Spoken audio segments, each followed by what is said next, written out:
Dans la matinée du mardi 17 février 2016 et initiée par le TCO, une rétrospective a été présentée avec la participation des partenaires et experts du projet GIMEL, Gestion intégrée de la mer et du littoral. Ce séminaire a permis de revenir sur l'ensemble du projet GIMEL depuis son lancement en novembre 2013 jusqu'à ce mardi 17 février avec la présence des acteurs du territoire concerné, institutions, chambres consulaires, associations, enseignants, élèves. Alors c'est une gestion intégrée mer et littoral qui consiste à avoir des interactions entre la partie terrestre et la partie littorale de notre territoire.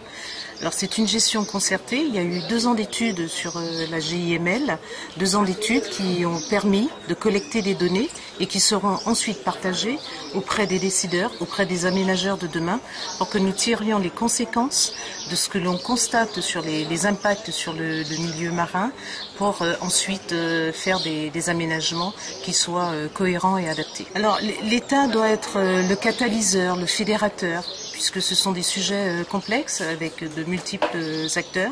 Et nous devons aussi prendre notre part sur l'évaluation de cette démarche et conduire avec les partenaires, ici le TCO, puisque c'est le territoire de la côte ouest qui était en charge de cette étude, les accompagner sur la poursuite et l'extension de cette démarche, voire son approfondissement sur d'autres territoires de la Réunion. Alors GIMEL est un dispositif qu'on a lancé en expérimentation sur un bassin versant, celui de la ravine Saint-Gilles, de la commune de Saint-Paul. Cette expérimentation qui a été menée en partenariat avec l'État, l'université, différents partenaires,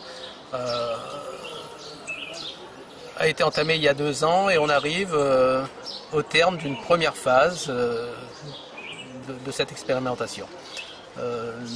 La journée d'aujourd'hui est consacrée justement à la restitution des travaux qui ont été menés et à la présentation du plan d'action que nous allons mettre en œuvre pour les années à venir. GIMEL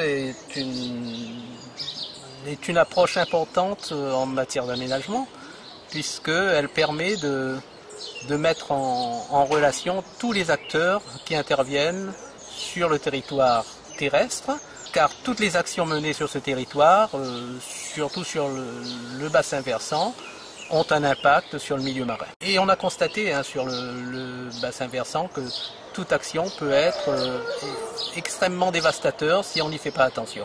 Je prends l'exemple de la goutte d'eau, puisque c'est celle qui est prise par GIML.